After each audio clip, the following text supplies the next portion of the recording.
ಈ ಕತೆ ಅಜ್ಜಿಯ ಮಾಯಾಜಾಲ ಪಾತ್ರೆ. ಧೀರಜ್ಪುರ ಅನ್ನೋ ಊರಲ್ಲಿ ಸೂರಜ್ ಮತ್ತೆ ಸಂಜಯ್ ಅನ್ನೋ ಇಬ್ರು ಸ್ನೇಹಿತರಿದ್ರು. ಅವರಿಬ್ರು ಯಾವಾಗ್ಲೂ ದವಸ ಧಾನ್ಯಗಳ ವ್ಯಾಪಾರ ಮಾಡ್ತಾ ಇದ್ರು. ಇಬ್ರಲ್ಲಿ ಯಾವಾಗ್ಲೂ ಸಂಜಯ್ ದುರಾಸೆ ಮನುಷ್ಯ. ಅವನ್ ಯಾವಾಗ್ಲೂ ಅವನ ಸರಕುಗಳನ್ನ ಹೆಚ್ಚಿನ ಬೆಲೆಗೆ ಮಾರ್ತಾ ಇದ್ದ. ಸೂರಜ್ ಯಾವಾಗ್ಲೂ ಸರಿಯಾದ ಬೆಲೆಲೆ ಸರಕುಗಳನ್ನು ಮಾರ್ತಿದ್ದ. ಅವನು ವಯಸ್ಸಾದವ್ರಿಗೂ ಬಡವ್ರಿಗೂ ಸಹಾಯ ಮಾಡ್ತಿದ್ದ. ಇಬ್ರು ಒಂದ್ ಊರಿಗೆ ದವಸ ಧಾನ್ಯಗಳನ್ನ ಮಾರಕ್ ಹೋಗ್ತಿದ್ರು. ಸೂರಜ್ ಹೆಚ್ಚಿನ ಸರಕನ್ನ ಮಾರ್ತಿದ್ದ, ಆದ್ರೆ ಸಂಜಯ್ ಮಾರ್ತಾ ಇರ್ಲಿಲ್ಲ. ಅಕ್ಕಿ ತಗೊಳ್ಳಿ, ಬೇಳೆ ತಗೊಳ್ಳಿ. ಬೇಳೆ ಎಷ್ಟು ಕೊಡ್ತೀಯಪ್ಪ? 3 ರೂಪಾಯಿಗೆ. ಇಷ್ಟು ಬಾರಿ ಆದದ್ದು ನನಗೆ ಬೇಡ. ಹಾ ತಗೋಬೇಡಿ, ಹೋಗಿ ಇಲ್ಲಿಂದ. ಅಲ್ಲಿ ಸೂರಜ್ ಹತ್ರ ಎಲ್ರೂ ವ್ಯಾಪಾರ ಮಾಡೋದಕ್ಕೆ ನಿಲ್ತಿದ್ರು. ಇದನ್ ತಗೊಳ್ಳಿ ಅಣ್ಣ, ಬನ್ನಿ ಎಲ್ರಿಗೂ ಒಬ್ಬೊಬ್ಬರಾಗೆ ಕೊಡ್ತೀನಿ. ನೀನ್ ನೋಡಿದ್ರೆ ಇಷ್ಟೊಂದು ಕಮ್ಮಿ ಬೆಲೆಗೆ ಮಾರ್ತಾ ಇದೆಯಲ್ಲ, ಬೇರೆಯವ್ರು ನೋಡಿದ್ರೆ 3 ರೂಪಾಯಿನ ಕೇಳ್ತಾ ಇದಾರೆ. ನೀನ್ ಯಾಕೆ 2 ರೂಪಾಯಿಗೆ ಮಾರ್ತಾ ಇದೀಯಾ? ಅಣ್ಣ, ನಾನು ದುಬಾರಿಯಾಗಿ ಮಾರಿದರೆ ನೀವೆಲ್ರೂ ನನ್ನ ಹತ್ರ ತಗೊಳ್ಳೋದಿಲ್ಲ ಅಲ್ವಾ? ನಾನ್ ಮಾರೋದಕ್ಕೆ ತಾನೇ ಬಂದಿದ್ದೀನಿ. ಎಷ್ಟರಲ್ಲಿ ಮಾರಕ್ಕಾಗುತ್ತೋ ಅಷ್ಟಲ್ಲಿ ಮಾರ್ತೀನಿ. ಅರೆ ಸೂರಜ್, ನಾವಿಬ್ರು ಧಾನ್ಯ ತಂದಾಗ ಒಂದೇ ತರ ಇತ್ತು. ಆದ್ರೂ ನಿನ್ನ ಧಾನ್ಯಗಳೆಲ್ಲ ವ್ಯಾಪಾರ ಆಗುತ್ತೆ, ನನ್ನ ಧಾನ್ಯ ಹಾಗೆ ಉಳ್ಕೊಳ್ಳುತ್ತೆ.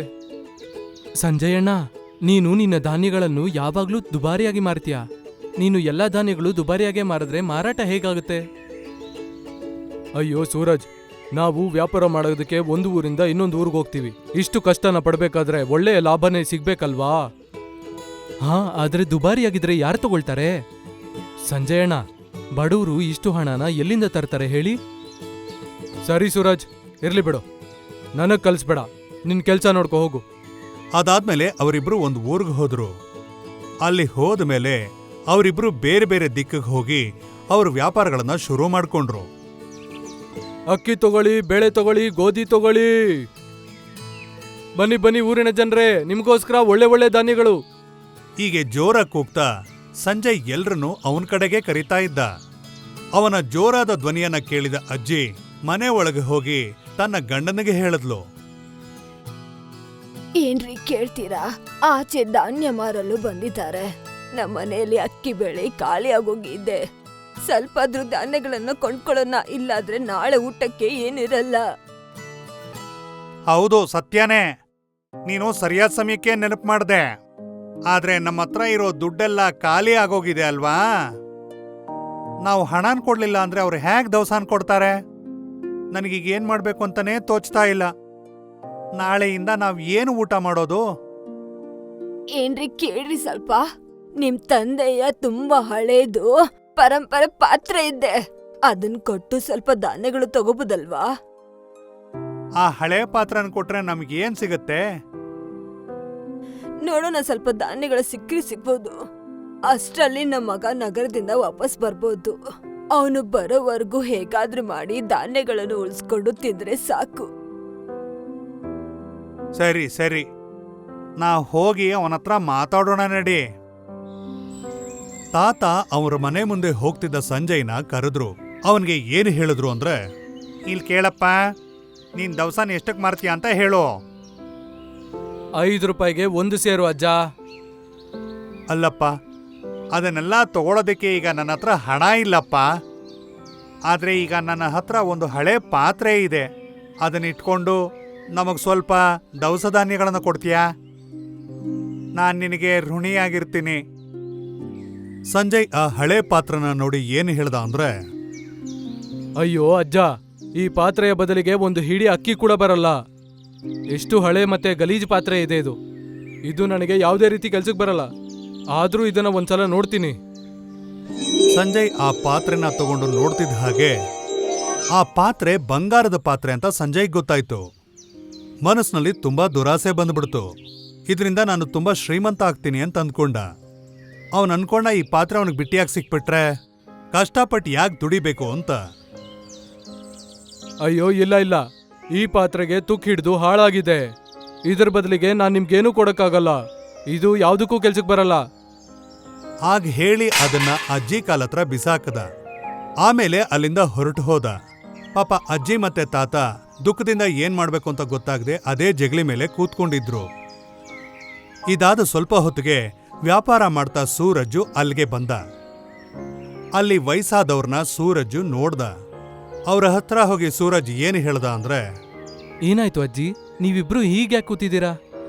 ಏನಾದ್ರೂ ತೊಂದರೆ ಆಗಿದ್ರೆ ನನಗೆ ನೀವು ಹೇಳ್ಬೋದು. ನನ್ನ ಕೈಯಿಂದ ಏನಾದ್ರೂ ಆದ್ರೆ ನಾನು ಸಹಾಯ ಮಾಡ್ತೀನಿ. ಮಗ, ನೀನು ಒಳ್ಳೆನಾಗಿ ಕಾಣಿಸ್ತೀಯ. ನಮ್ಮನೆಯ ಎಲ್ಲ ಧಾನ್ಯಗಳು ಖಾಲಿಯಾಗಿ ಹೋಗಿದೆ. ಮತ್ ನಮ್ಮ ಹತ್ರ ಹಣ ಕೂಡ ಇಲ್ಲಪ್ಪ. ನಮ್ಮ ಮಗ ನಗರದಿಂದ ವಾಪಸ್ ಬರೋವರೆಗೂ ನಮ್ ಜೀವನ ಹೇಗ್ ಕಳಿಬೇಕು ಅದನ್ನೇ ಯೋಚಿಸ್ತಿದ್ವಿ. ಚಿಂತಿಸಬೇಡಿ ಅಜ್ಜಿ, ನಾನು ನಿಮ್ಗೆ ಧಾನ್ಯಗಳನ್ನ ಕೊಡ್ತೀನಿ. ಹೇಳಿ, ಎಷ್ಟು ಬೇಕು ನಿಮ್ಗೆ? ಬೇಡಪ್ಪ, ನಮಗೆ ಉಚಿತವಾಗಿ ನಮ್ಮ ಹತ್ರ ಒಂದು ಹಳೆ ಪಾತ್ರೆ ಇದೆ. ನೀನು ಅದ್ರ ಬದಲು ನಮಗೆ ಧಾನ್ಯ ಕೊಡ್ಬೋದಾ? ಸರಿ, ಆಯ್ತು ಅಜ್ಜಿ. ನಿಮ್ಗೆ ಒಳ್ಳೇದು ಅನ್ಸಿದ್ರೆ ನಾನು ಆ ಪಾತ್ರೆನ ತಗೊಳ್ತೀನಿ. ಅಜ್ಜಿ ಆ ಹಳೆ ಪಾತ್ರನ ಸೂರಜ್ ಕೊಟ್ರು. ಸೂರಜ್ ಹೇಗಾದ್ರೂ ಸಹಾಯ ಮಾಡ್ಬೇಕು ಅಂತ ಅಂದ್ಕೊಂಡ. ಅಜ್ಜಿ ಹೇಳಿದ್ದಕ್ಕೋಸ್ಕರ ಸೂರಜ್ ಆ ಪಾತ್ರೆನ ತಗೊಂಡಿದ್ದ. ಇದನ್ನ ನೋಡ್ಬೇಕಾದ್ರೆ ಇದು ಬಂಗಾರದ ಪಾತ್ರೆ ಅಂತ ಸೂರಜ್ಗೆ ಗೊತ್ತಾಯ್ತು. ಅಯ್ಯೋ ಅಜ್ಜಿ, ಇದು ಬಂಗಾರದ ಪಾತ್ರೆ. ಆದ್ರೆ ಇದನ್ನ ತಗೊಳಕ್ಕೆ ನನ್ನ ಹತ್ರ ಅಷ್ಟೊಂದು ದುಡ್ಡಿಲ್ಲ. ಅಯ್ಯೋ ಮಗನೇ, ಸ್ವಲ್ಪ ಹೊತ್ತ ಹಿಂದೆ ಒಬ್ಬ ವ್ಯಕ್ತಿ ಇದನ್ನ ಪ್ರಯೋಜನ ಇಲ್ಲ ಅಂತ ಎಸೆದೋಗ್ಬಿಟ್ಟ. ಆದ್ರೆ ನೀನು ಈ ಪಾತ್ರೆನೇ ತಗೊಳ್ಳದೆ ಧಾನ್ಯ ಕೊಡ್ಬೇಕನ್ಕೊಂಡೆ. ನೀನು ತುಂಬಾ ಒಳ್ಳೆ ಮನುಷ್ಯ. ನಿನಗೆ ಹೇಗನ್ಸುತ್ತೆ ಹಾಗೆ ಮಾಡು. ಅಜ್ಜಿ, ಈ ಎಲ್ಲಾ ಧಾನ್ಯಗಳು ಹಾಗೆ ನನ್ನ ಹತ್ರ ಇರೋ ಸ್ವಲ್ಪ ದುಡ್ಡನ್ನ ನೀವೇ ಇಟ್ಕೊಳ್ಳಿ. ನಾನು ಮನೆಗೆ ಹೋಗೋದಕ್ಕೆ ಸ್ವಲ್ಪ ದುಡ್ಡನ್ನ ಇಟ್ಕೊಳ್ತೀನಿ. ಸೂರಜ್ ಅವನತ್ರ ಇದ್ದಂತ ಎಲ್ಲಾ ದವಸ ಧಾನ್ಯಗಳನ್ನು ಅಜ್ಜಿ ತಾತನಿಗೆ ಕೊಟ್ಟ. ಸ್ವಲ್ಪ ಹಣನ ಮಾತ್ರ ತಗೊಂಡು ಅವನ ಮನೆಗೆ ಹೋದ. ಇನ್ನೊಂದ್ ಕಡೆ ಸಂಜಯ್ ಹೇಗಾದ್ರೂ ಶ್ರೀಮಂತ ಆಗ್ಬೇಕು ಅಂತ ಅಂದ್ಕೊಂತ ಆ ಅಜ್ಜಿ ತಾತ ಹತ್ರ ಬಂದು ಏನು ಹೇಳ್ದ ಅಂದ್ರೆ, ಅಜ್ಜಿ ಸರಿ, ಆ ಪಾತ್ರೆಯ ಬದಲಾಗಿ ನಾನು ನಿಮ್ಗೆ ಸ್ವಲ್ಪ ಧಾನ್ಯಗಳನ್ನ ಕೊಡ್ತೀನಿ. ಆ ಪಾತ್ರೆನ ಕೊಡಿ. ಮಗ, ನೀನು ಯಾವ ಪಾತ್ರೆನ ಪ್ರಯೋಜನ ಇಲ್ಲ ಅಂದಿದ್ದೋ ಅದು ಬಂಗಾರದು. ಒಬ್ಬ ವ್ಯಕ್ತಿ ಬಂದು ಒಳ್ಳೆ ಬೆಳೆಗೆನೆ ತಗೊಂಡು ಹೋದ. ಸೂರಜ್ ಅದನ್ನ ತಗೊಂಡು ನಗರಕ್ಕೆ ಹೋದ. ಅದನ್ನ ಮಾರಿ ಒಳ್ಳೆ ದುಡ್ಡನ್ನ ತಗೊಂಡ.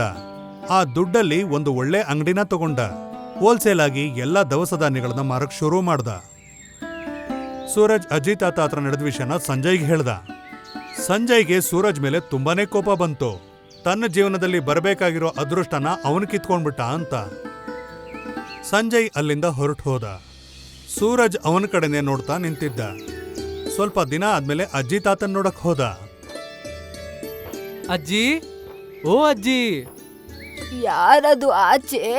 ಬರ್ತೀನಿ ತಡೀರಿ. ಅಯ್ಯೋ ಮಗ, ನೀನು? ಹೌದು ಅಜ್ಜಿ, ನಾನೇ.